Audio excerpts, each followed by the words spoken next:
nessa data tão auspiciosa, onde a gente lembra e relembra do Maha Samadhi de Swami. Como a Heloísa falou, um momento difícil para todo mundo, né? Um momento onde o Avatar desativou o corpo. Eu gosto de brincar assim. Ele desativou esse corpo. Me pediram para falar um pouquinho sobre Maha Samadhi, e esse eu acho que foi o nome mais propício que encontraram, né, para marcar esse momento onde a consciência divina deixa de falar por meio desse corpo que a gente tem a foto aqui no altar, né, que passou pela Terra por mais ou menos 85 anos. Avatar significa literalmente descida. A gente ouve falar o Avatar Sai Baba. A palavra Avatar significa literalmente descida. É uma descida de Deus à Terra. Mas todos nós, nesse sentido, também somos avatares. Porque Sai Baba diz que entre nós e ele só havia uma diferença. Tem uma entrevista famosa de devotos brasileiros com Sai Baba, e entre esses devotos estavam o professor Hermógenes e a Maria, esposa dele, e dizem que Sai Baba pergunta para Maria, né, quem sou eu? E ela, sem titubear, responde, né, o Senhor é Deus. E ele diz, sim, eu sou Deus. E aponta cada pessoa que está na sala de entrevista e diz, mas você também é, você também é, você também é. E a diferença entre eu e vocês é a seguinte: eu conheço a verdadeira realidade, eu percebo a essência das existências. Vocês seguem encantados, confusos com as aparências. Vocês acreditam que são essa mente, vocês acreditam que são esse corpo. Então a minha missão principal é desiludir vocês. Nosso querido professor Hermógenes, um dos fundadores da organização SAI no Brasil, ele brincava, né, ele nunca teve o pensamento de formar uma religião, então ele brincava que se um dia ele fosse criar uma religião, o nome dessa religião seria o desilusionismo, né, seria a finalidade de toda religião, em verdade, né, desiludir-nos.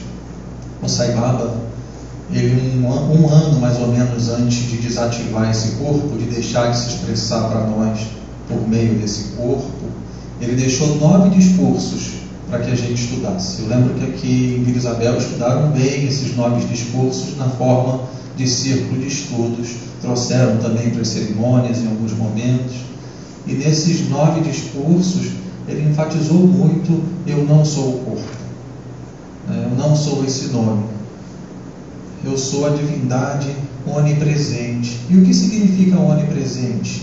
Que está em todos os lugares. E se ele está em todos os lugares, ele tem que estar em nós. Não pode haver parte de nós na qual Deus não esteja presente, porque se houvesse, ele não mais seria onipresente. A partir daí, Sai Baba afirma: tudo é Deus, só existe Deus. E nós não nos percebemos como o próprio Deus em função da ilusão instalada em nossa mente. Daí a gente pode brincar que até mesmo a ilusão é divina, que não existe nada fora do divino, absolutamente nada. Então Sai Baba, ele surge para nós, eu nem digo como uma grande bênção, mas como a maior bênção possível, né, para ajudar-nos nesse processo de desilusão.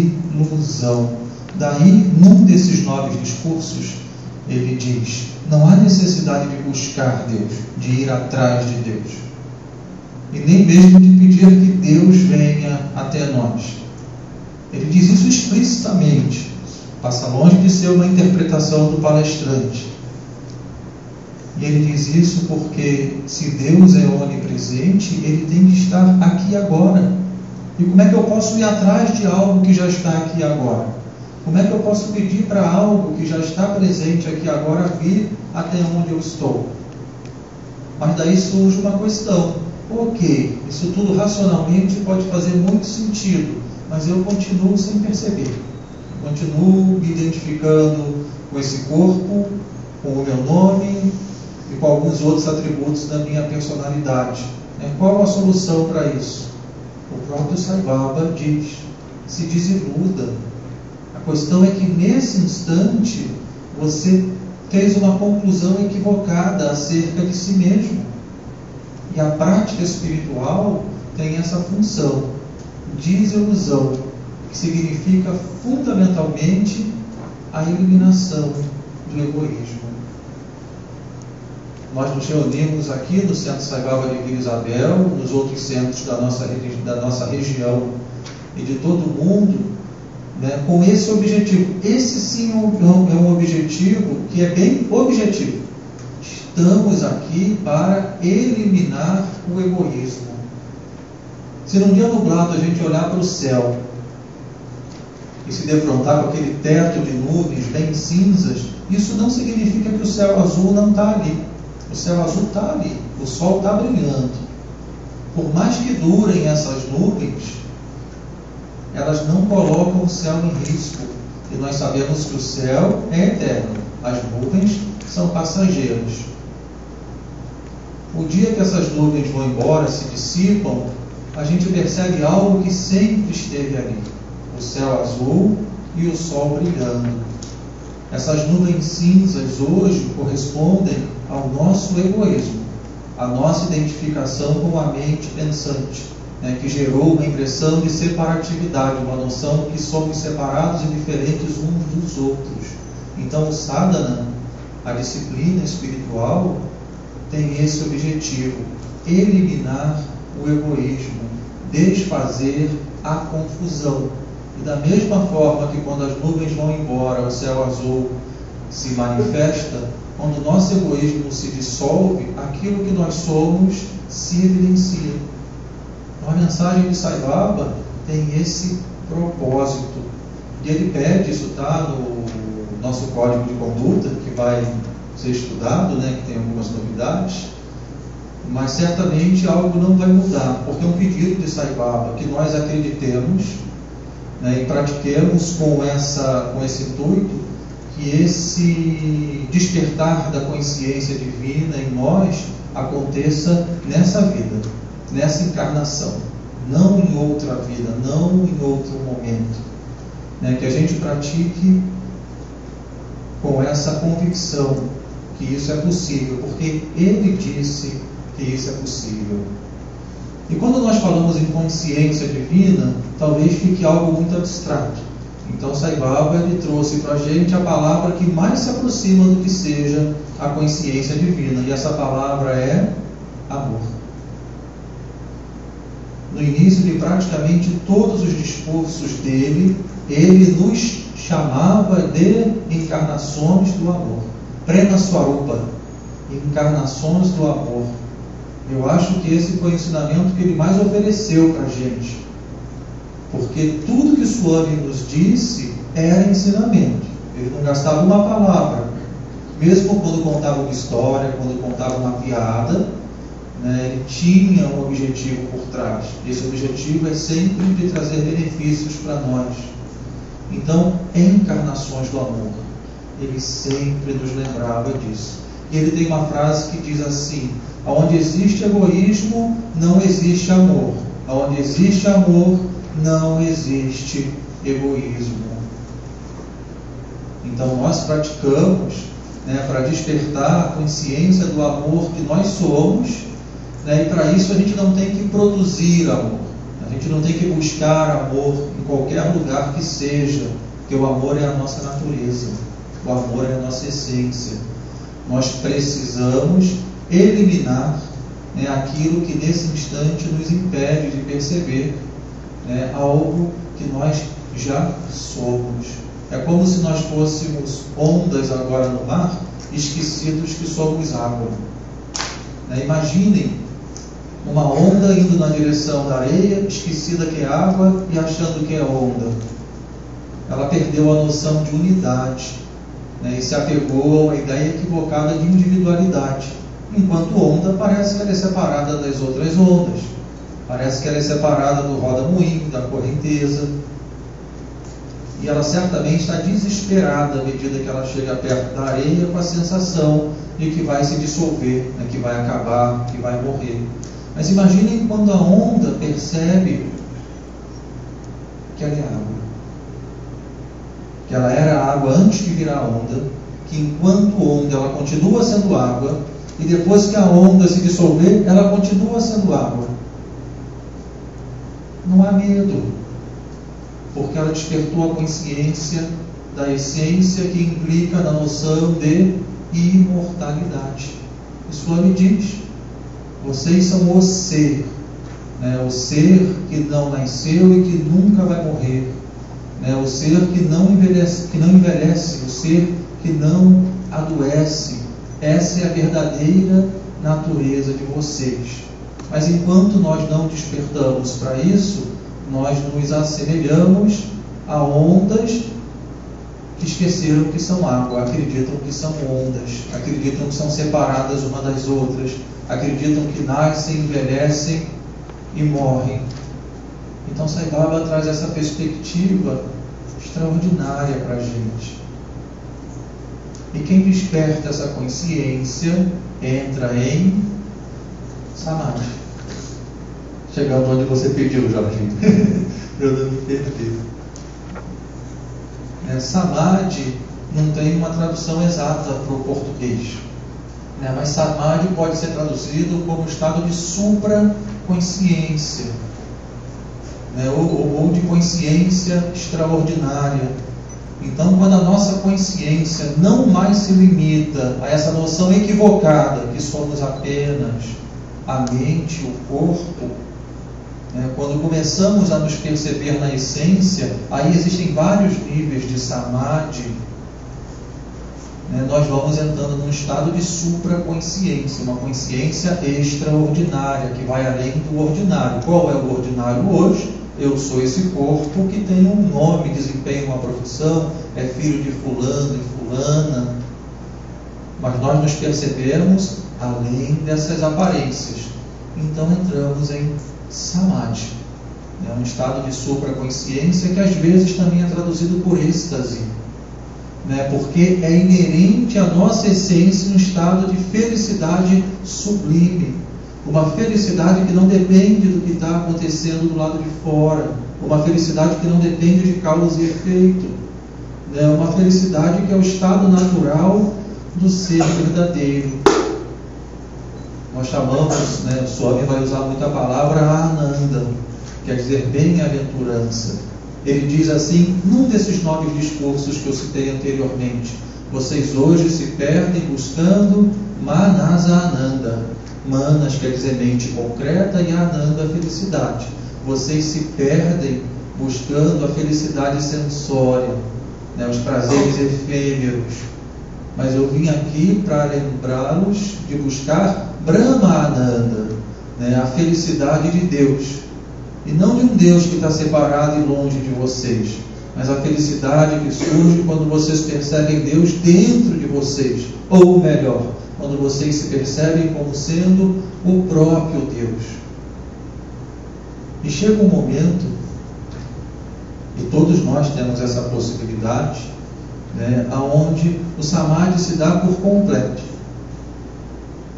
Nós nos fundimos totalmente com essa consciência de essência, né, com essa consciência de Deus, né, onde não há mais traço de separatividade. Geralmente, quando alguém atinge isso, no momento que essa pessoa deixa o corpo, diz-se que essa pessoa entrou em Maha Samadhi, no grande Samadhi, onde qualquer traço de noção de individualidade se dissolve para sempre. Então, essa pessoa vai viver num eterno êxtase. Então, a gente carinhosamente, né, chama essa passagem de Sai Baba de Maha Samadhi. Aqui tem uma foto, aqui atrás, né, do local onde ficaram os restos mortais do corpo de Satya Sai Baba, né, em Prashanti Nilayana, no Ashram, no sul da Índia. Esse local hoje é chamado de Maha Samadhi, está aberto para visitação diária, né, e mantém-se lá as 2 cerimônias, uma de manhã e uma de tardinha, onde a gente canta de frente para o Maha Samadhi, que era onde Swami ficava sentadinho. No primeiro momento ele andava por ali, né, mexia com todo mundo, né, mas já nos últimos anos ele ficava mais sentadinho na varanda, né, dando o darshan dele. né, concedendo a visão do divino, né, para nós. Então, quando eu digo que a palavra é desafiadora, é porque a gente entende que Sai Baba, né, ele já chega ao mundo com a consciência divina totalmente desperta. Ele anuncia isso para a gente quando ele tem 14 anos. Mas ele não entra em Samadhi. Sai Baba é um avatar, uma encarnação de Deus, que já chega completo.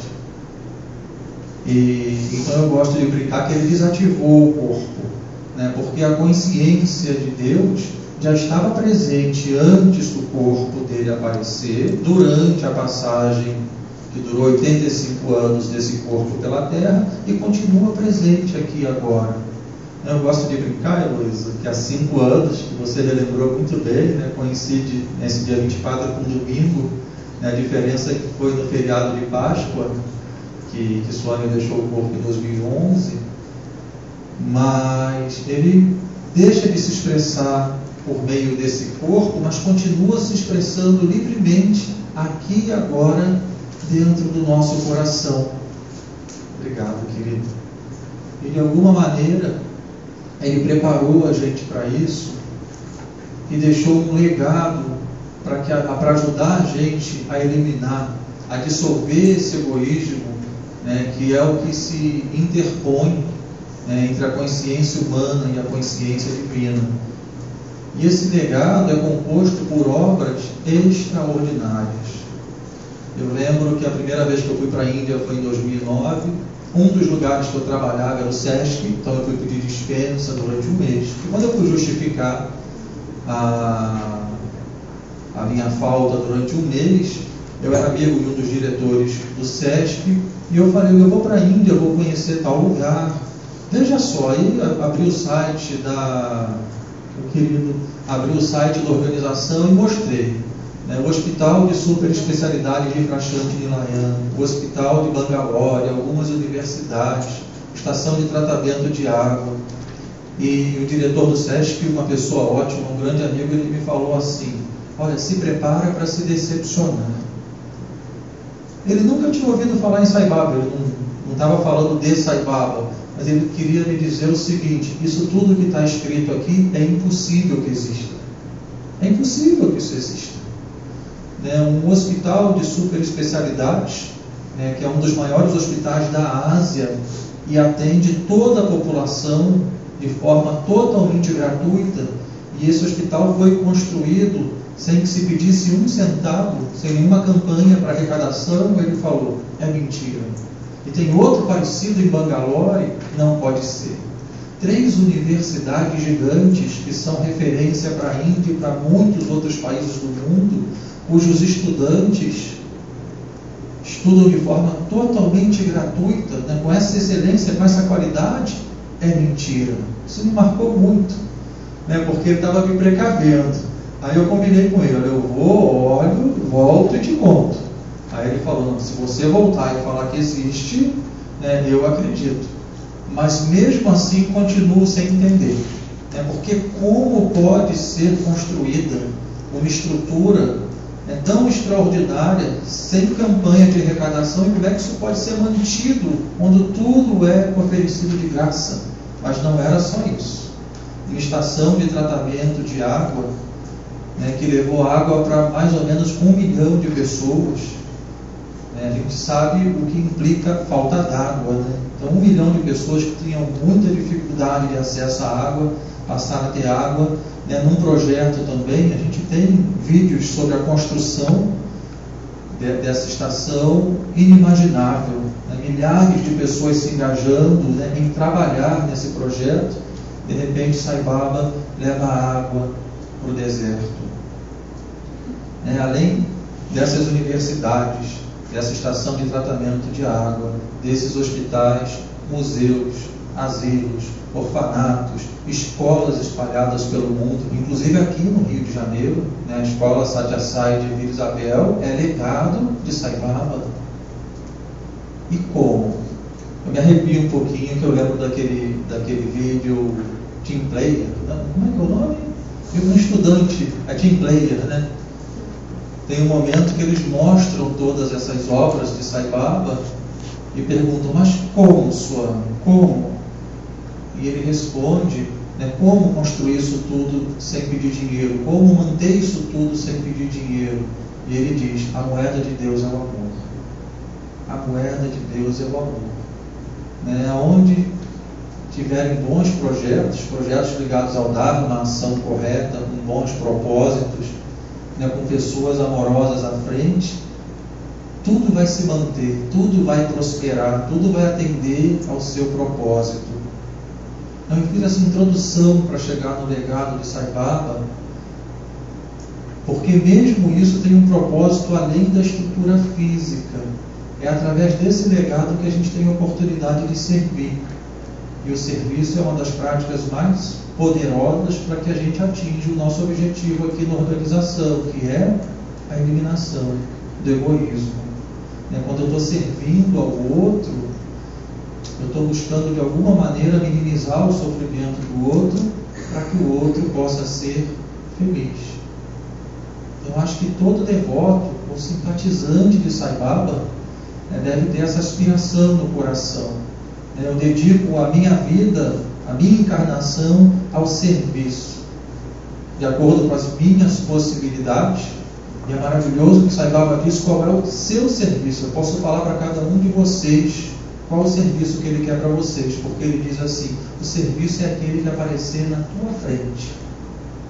Às vezes a gente pensa: não, eu gostaria de minimizar o sofrimento na África ou em tal país. O ego adora pensar em coisas grandes, que aí ele dá uma de bonzinho, mas como não dá para ir, ele fica na área de conforto. Então Sai Baba diz: o serviço que eu quero que você realize é aquele que aparecer na sua frente, aquele que vai estar dentro das suas capacidades, ao seu alcance.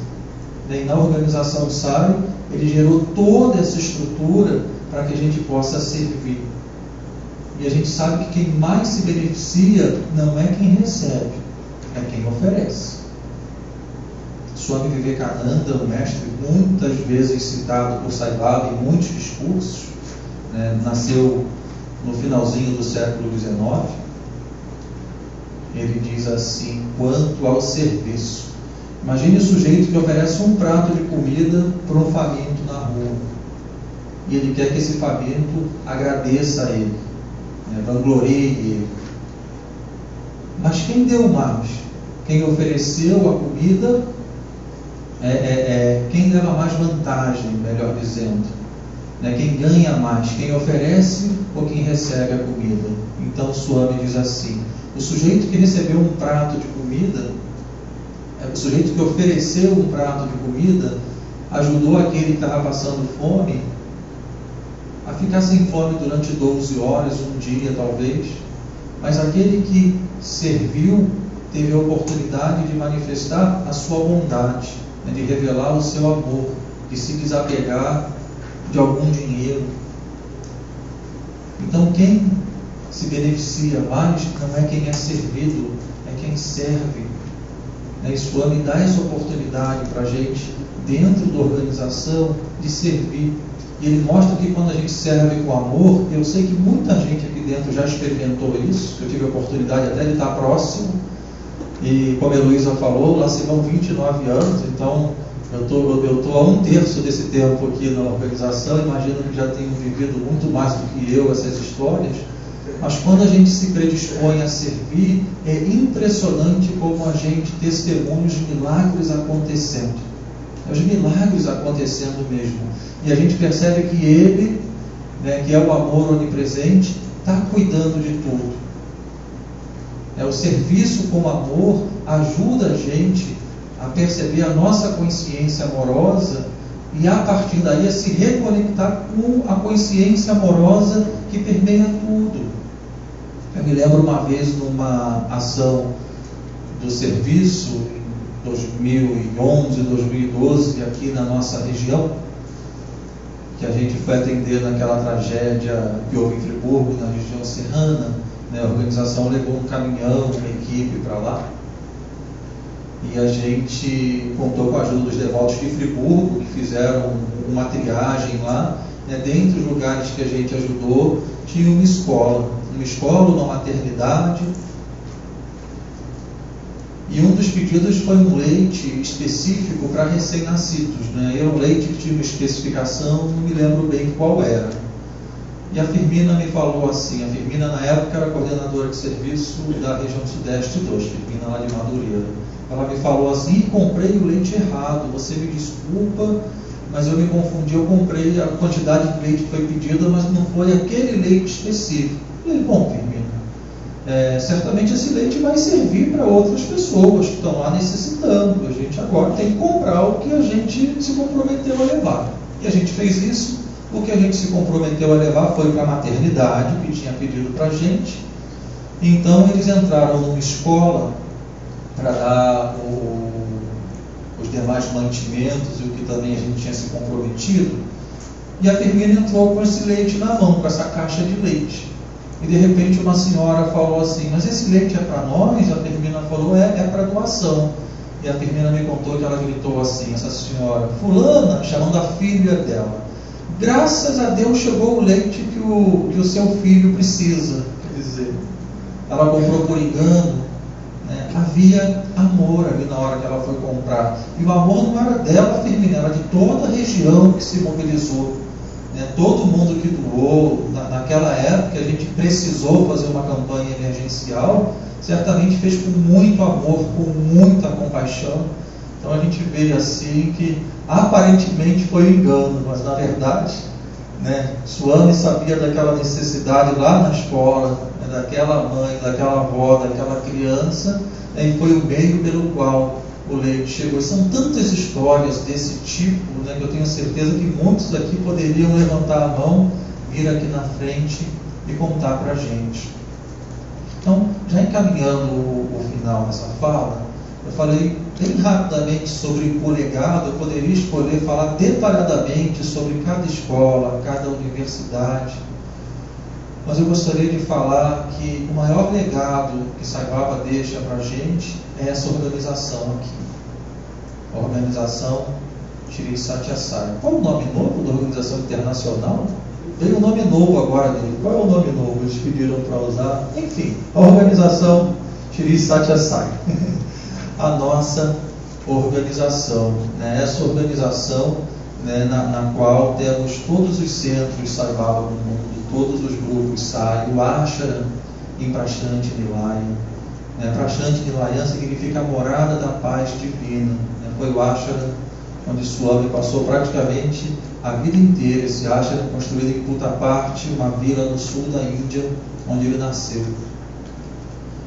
Então, mais ou menos em 1960, Saibaba dá permissão, para que fosse fundada, a pedido de alguns devotos, essa organização da qual o Centro Sai de Vila Isabel e todos os centros, das regiões do Brasil, os centros oficiais fazem parte. Saibaba preside, fica à frente, orienta essa organização por mais ou menos 50 anos, de 60 até 2010, 2011, quando ele desativou o corpo, quando ele entrou em Mahasamadhi. Saibaba deixa um grupo à frente dessa organização. Então existe o Conselho de Prashanti Nilaya, são os coordenadores mundiais, que orientam coordenadores dos continentes, que orientam os coordenadores das regiões, até chegar aqui no presidente, na coordenação dos centros e grupos. Então é muito importante que a gente compreenda essa organização como órgão oficial, que foi fundado por Saibaba, presidido por Saibaba. Certamente é Saibaba que segue à frente de tudo, mas hoje, num corpo físico, ele é representado por pessoas que ele escolheu estarem ali. Pessoas que nós conhecemos, como John Benner, Leonardo Guter, Dr. Narendra Reddy. Então, nós temos, não sei se a palavra é dever, mas é assim que eu entendo para mim, pelo menos, de preservar a obra de Saibaba, o legado de Saibaba, de acordo com a vontade dele. E a vontade de Saibaba, e nós vimos isso, muitos aqui já estiveram na Índia muitas vezes, é que esse conselho que hoje preside né, a organização Imprachante Nilayan, né, nos orientasse. Então, é dentro dessa organização que os ensinamentos de Sai Baba são passados de forma muito pura, né, muito limpa, de acordo com a orientação dele. Eu digo isso porque Sai Baba, ele tem uma doutrina muito universalista, graças a Deus, né, falando que a gente... Ele tem um ensinamento famoso que diz assim: só existe uma religião, a religião do amor. Só existe uma raça, a raça humana. Só existe uma linguagem, a linguagem do coração. Só existe um Deus e Ele é onipresente. Então sempre pregou a unidade das religiões, falando que o hinduísmo é tão importante quanto o budismo, o cristianismo, o islamismo, o judaísmo, o mazdaísmo e assim por diante. Então não existe nada de errado em eu ser um católico devoto de Sai Baba. De maneira alguma, eu conheço muitos. Eu sou budista, mas sou devoto de Sai Baba. Eu pratico de acordo com a orientação do Buda na minha sangha, mas eu sou devoto de Sai Baba. O outro dentro de uma mesquita, né? O outro... Mas quando a gente fala numa instituição que representa Sai Baba, a instituição é essa. É muito importante que esse é o maior legado de Sai Baba. Então, quando eu digo, eu sou devoto de Sai Baba e frequento a instituição, né, que ele fundou, né, a instituição que oferece os ensinamentos dele, a instituição, né, que tem um legado dentro do qual a gente pode servir de acordo com a orientação dele, é essa organização. Não existe outra. Então, esse, na minha opinião, é o maior legado físico de Sai Baba, porque é fortalecendo essa organização que a gente vai conseguir manter toda essa obra humanitária. Que toda essa obra humanitária está ligada a essa organização. Os hospitais, as universidades, estação de tratamento de água, creches, orfanatos. Eu passei rápido, mas quando a gente fala em escola Sai de Isabel, além de uma escola, que durante muitos anos... Quantos anos, Regina? A escola Sai? 22? Então, durante 22 anos atende a comunidade carente, principalmente do Morro dos Macacos. A gente está falando por trás da escola, o projeto de EVH, Educação em Valores Humanos, onde ajuda a gente a despertar os 5 valores humanos básicos: paz, amor, retidão, verdade, não violência. Esqueci algum? Paz, amor, verdade, retidão, não violência. Então, quando a gente diz as escolas de Sai Baba no mundo, não são escolas comuns, são escolas que, além de dar a formação que uma escola deve oferecer, de acordo, com a Secretaria de Educação do país e do Estado, oferece que aqueles alunos se tornem seres humanos excelentes, e se capacitem de acordo com o seu coração e a tradição espiritual que escolherem, que essas escolas não têm relação com nenhuma linha espiritual específica, mas saem capacitados para compreenderem bem a sua própria religião e realizar essa divindade. Então isso tudo certamente está associado a essa organização. A organização Shri Satya Sai, que tem sede em Imprachante Nilayan e todos os seus braços. A Fundação Sai, o Instituto de Educação, a Rádio Sai.